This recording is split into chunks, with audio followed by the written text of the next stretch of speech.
Hi there! Welcome to another episode on the Work Boss podcast, where we share best practices in the workplace and how you can do things differently. My name is Brenda, and today I'm joined with Digi-X Internship Committee Lead, Izza. Hi, Izza! Hi, Brenda. Thank you for having me. Yeah, we're so excited to have you here. On today's episode, I'll be chatting with Izza to understand what employers look for specifically when scouting for a suitable intern to join the company. So, Izza, my first question for you is, what do you think are some of the qualities that most companies look for in an intern? Okay, this is quite interesting. So, of course, every company would differ, but I would say I have like a list of qualities that I'm sure a lot of other companies can relate to as well. The first one would be communication skills. So, I feel that even though you can be very shy, you cannot be talkative and all that, but you still need to have a certain level of skill when it comes to communicating. Especially now, it's very important because a lot of companies are still working from home. You're working remotely, so people rely on a lot of written communication, and also you have a lot of virtual meetings. So if you don't have your communication skills down, it's going to be very difficult for you to work as an intern, and also for managers to manage interns, because once communication goes wrong, everything will go wrong. That's in my opinion. And then the second one is actually for interns to have proactiveness. So they need to be proactive with doing their work, and taking initiative of learning things. So how I think employee managers or hiring managers can sort of see if the intern they're or the candidates they're interviewing have proactiveness is actually to ask them certain scenarios of when they're studying. Like, can you show us a scenario or tell us about a story where you were proactive or something that you did without somebody asking you to do it. So proactiveness is also something that companies would usually look for in interns. The third one would probably be problem solving skills. So of course we don't expect interns to come in knowing everything and being able to solve everything. That would be completely ridiculous. But just the thirst or hunger to solve problems, that would be something that a lot of companies look for. And I think the fourth one would be independence. So although we want to teach interns, and interns are here to work in our company so that they learn what it's like to be in a working environment and all of that, they still need to have like a bit of independence, because we, as much as we want to be there for you 24/7, managers also have other things to work on and other meetings, so they can't be checking on the interns 24/7 or throughout the 8 hours of the working day. So interns also need to be very independent, and of course a good team player, because maybe in university you might be comfortable working solo and just have like certain assignments here and there that you work in a group, but then in a company you are kind of like already in this team, and you have to work together with the team, and you have to report to people. So having good teamwork skills are also very important. So these are mostly soft skills, and yeah, I'm sure a lot of companies can relate to what I'm saying as well. Yep, I definitely agree. I think those are some of the qualities that are important as well. And I think the great thing about all of them being soft skills are that it's qualities that students can start to develop even in their university years. They don't have Yeah, to necessarily, start working to start working on those skills. yeah. And I think that that kind of helps to segue into my following question, which Okay. is, do you think that education and experience really matter when it comes to an internship? And is it really worth it for companies to train someone who is inexperienced from scratch? Okay, so there are two sides of the coin when it comes to this question. So, number one, does education really matter in an internship? It really depends on what the intern is applying for. So, for example, if the intern is going for a tech role or an engineering role where some technical skills are required, then we would obviously expect you to have a certain degree of knowledge when it comes to that area, because if you come into a tech role expecting us to teach you from scratch, it will be very hard for us to do, and it will take a lot of time. And so we do expect you to have a certain degree of technical skills if you're applying for a technical role. However, if you are trying out roles that are a bit more flexible, for example, like a business role or a digital marketing role, where you don't necessarily have to learn how to code, but you have interest in it, and you have done a bit of your research on what people in that area do, then we would be more than happy to have you in, even though you come from a completely different background. So it really depends on the role. Technical wise, you would obviously have to have a bit of the technical skills. We don't expect you to know every single thing that we work on, but when it comes to more general roles, we're quite open to any education background. Experience, it doesn't really matter, but for example, if you are a student and we see on your resume that you have been working part-time during your semester breaks or during your summer breaks, that would give you a cutting edge, and like it'll be like a key differentiator for you, because employers would kind of see interns and say, okay, they've had working experience, so they kind of know what it means to be responsible, what it means to have somebody that they report to, and that experience will give kind of like the hiring managers an ease of mind, knowing that this isn't their first job, so they don't have to kind of teach them the basics of working or like the etiquette of working because they've worked before. But if you're asking, like if you're applying for a digital marketing internship role and the company expects you to have a digital marketing experience or a background and you're still a student, that's a bit funny. So if companies are asking for you for actual working experience relating to your course when you're still a student, look for another company. I don't think they know that, I don't think, because if they're looking for somebody with experience, might as well just look for somebody who's going to work full time and not an intern. That it sounds a bit fishy to me that you're hiring an intern, but you expect them to have 2 years or 1 year of experience in that field. So yeah, I would say education matters, experience matters, but it's not, completely important for you to have that exact experience. Let's say if you're a finance major, you don't really have to have a finance experience for you to apply for a finance internship.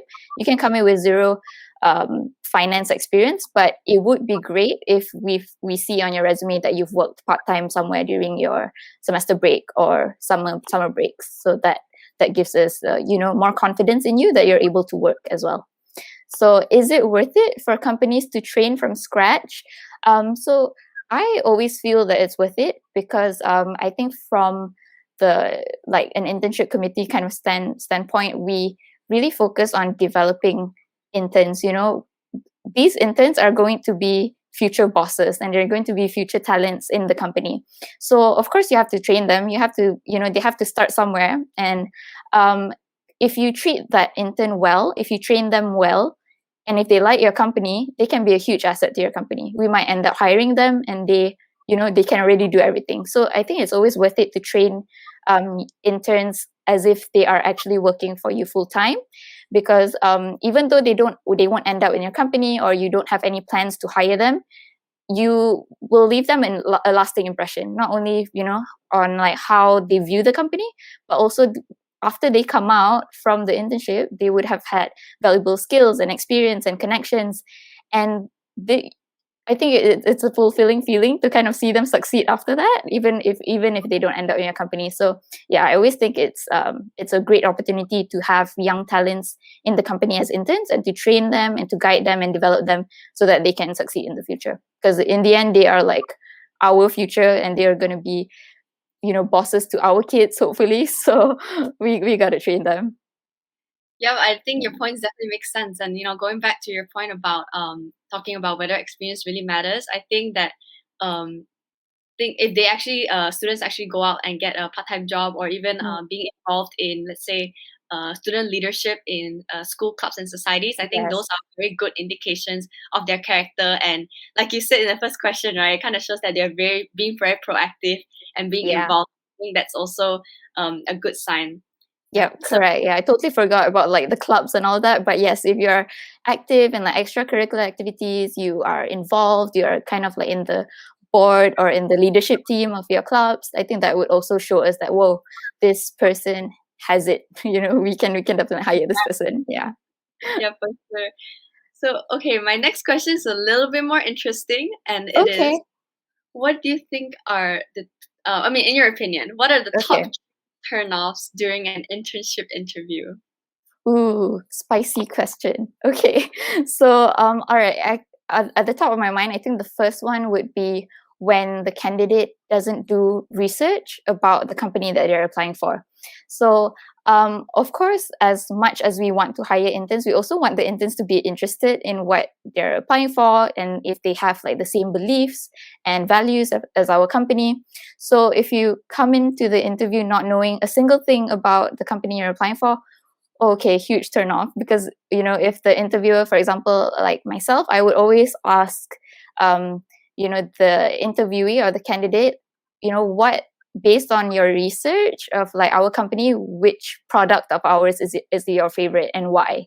And then they would kind of have to explain, and I kind of gauge if they actually did a bit of their research. And the more you know about the company, the more you show the interviewer that you're interested, and you resonate with like the values and the work that they do in that company. I think that the more the hiring manager will want to hire you, because you have the right attitude already. So if you come in not knowing anything about the company, it will come off as though you're not interested and you don't really want the role. So we're kind of going to be 50-50 if you don't have a bit of knowledge about the company. Second one, so this applies, I think, both virtually and also physical interviews, is when candidates show up in inappropriate attire. So I have had experience before. So I used to also be in HR on top of being in Digi-X. I used to be in HR. So there have been candidates who come to interviews in like denim short skirts or like slippers. And although we have a casual, attire policy that you can come to work casually, there's still like a degree of appropriateness that you have to show, especially during interviews, that, you are, just to look decent, just to look professional, even though the company has a casual work policy. So I think you can be casual, just make sure you're a bit polished as well, because you want to give people a good first impression. And interviews are usually where people get first impressions. So if your first impression to the hiring manager is already, a bit negative, then it's a bit hard for you to get the job, even though your qualities and your qualifications and how you perform in the interview is correct. But first impressions really do matter.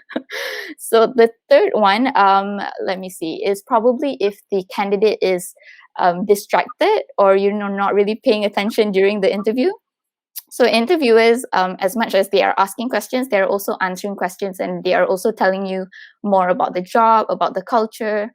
And if they kind of sense that you're zoning out or you're not really paying attention, or after you finish talking, the candidate is still kind of looking a bit blur, then the interviewer might feel a certain way. So that could be a turn off as well. Like, okay, are you paying attention? Did you just not listen to me for the past 5 minutes of me explaining about the company? And when the interviewer will ask if you have any questions, and then they have no questions, and then they'll further emphasize on the point that, okay, maybe they weren't paying attention, that's why they have like 0 questions. It's either I explained everything too well, or they just don't have any questions. So either way, it's always good to pay attention. If you kind of if you're the type to just be an active listener. I think that's also a skill, being an active listener, nodding, just making sure that the interviewer knows that you're paying attention and asking questions relating to what the interviewer is asking. So that's top 3 turnoffs: not doing any research about the company, inappropriate attire, and being distracted or like zoning out during the interview. Yeah, great. Hopefully that's very helpful tips for all, if there are any potential interns listening to this. Yep.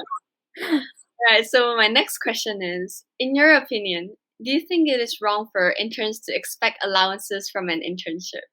Okay, so I don't think it's wrong. And in this day and age, I believe that all companies, no matter how small, no matter how successful, should be giving their interns an internship. I don't think anybody in this world is going to work for free. So even though interns are coming into your company to learn and to experience, they're also at the same time doing work for you, even though you are still teaching them.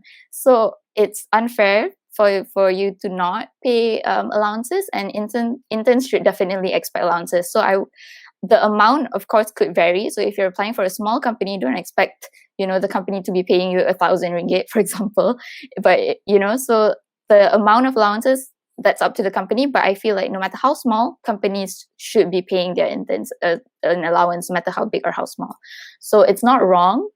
You should definitely look for places that will give you an allowance, and don't settle for places that are not paying you, because I personally feel it's unfair because you will be doing work for the company. So that's my take on it. Might be controversial. HR practitioners out there might listen to this and be like, "What is she talking about?" But that's a personal opinion. I feel like interns, no matter how young, no matter how inexperienced, if they're doing work for you, they should be paid an allowance. Yeah. Yeah, thanks for sharing. Personally, I do agree with that view. I do think that interns should be paid some sort of allowance for an internship, especially because I think if an internship is unpaid, technically that means that only people who can afford it will be able to actually go for an internship. So I think it's very important to also kind of create equity in like career Yep. opportunities for all kinds of students from different backgrounds, whether they're Yep. privileged backgrounds or not. So I think that's something that's very important for the sort of tone that a company should set as well. So Yeah. And of course, like the interns, when they do go to work or when they do, spend time working for the company as an intern, they are spending, like time, resources, and if they have to drive to work, that's another added cost to them. So if they're doing this all for you, I mean, they deserve an allowance, I feel like. yeah, yeah. So my last but not least, my Mhm. question for you is: have you ever regretted any of your hiring decisions? If yes, what are some of the lessons you've learned from it? And if not, do you have any tips for our hiring managers out there? Okay. Thankfully, I have never regretted any of my hiring decisions. I think um, is this also is because at Digi-X, we have quite a lengthy internship hiring process. So our interns, the candidates, if they were to apply to Digi-X, they would have to go through the initial assessment. So all the applicants would go through an assessment. And then if they're shortlisted from the assessment, we give them another assessment. So depending on like which area of um, the internship they're applying for. So if it's tech, then we'll give them a tech assessment. If they're applying for business, then it'll be a business assessment, design assessment, and so on. And after the assessment, they go through another 2 rounds of interviews. So that's a lengthy process just for an intern. So I think, but that process also helps us really identify, if we really want that person to be in our team. So because of that, or at least in my time of being in the internship committee, we have never regretted our hiring decision because we truly feel that they are capable and they are they are the kind of people that we want to be working in Digi-X. So yeah, if there's any tips for managers out there is to pay attention to the kind of people that you want to hire for a company. Don't just look at interns as extra pair of hands to help you do miscellaneous work or administrative work or manual work that you don't want to do. Don't treat them like that because they are actually here to learn. And if you're just giving them work that is just keying in data or copy pasting or fixing Excel sheets, what are they going to learn from that? So you need to value your interns and to make sure that you are choosing quality interns. Have assessments for them, pre-screen them, look at their resume, give them a chance to really prove themselves, that they are capable, and take your hiring decisions for interns as seriously as you would for a full-time role. And always remember to hire with a mindset that they might be working for your company in the future, so you want the best of the best. And yeah, I think that kind of like sums it up. We've never regretted any. There have been certain times where candidates would appear very strong during interviews and during assessments, but during the actual internship they might be underperforming, but that could vary from like different reasons, and that also happens to other full-time roles, not just interns. So it's kind of this is kind of you're taking a risk here hiring people because you never know until they actually start working from you. But always expect the best. If you treat them well, if you are helping them learn, I'm sure that they'll excel and exceed your expectations in the end. So yeah. I definitely agree. I think interns have a lot to offer. They are very Mm, excited, usually most of the yes. time. And as long as you give them opportunities, they will actually demonstrate that value for your company. So I think that's a Yeah. really good advice, and that's a great way to wrap up our podcast for today. So thank you so much, Izza, for being here. It's been so helpful listening to all your insights. I'm very happy that you were able to join us today. And to all our listeners out there, if you're interested to catch more of us and all the things we share around being a boss at work, definitely keep a lookout for the next episode. We'll see you again on the next one. Bye. Bye.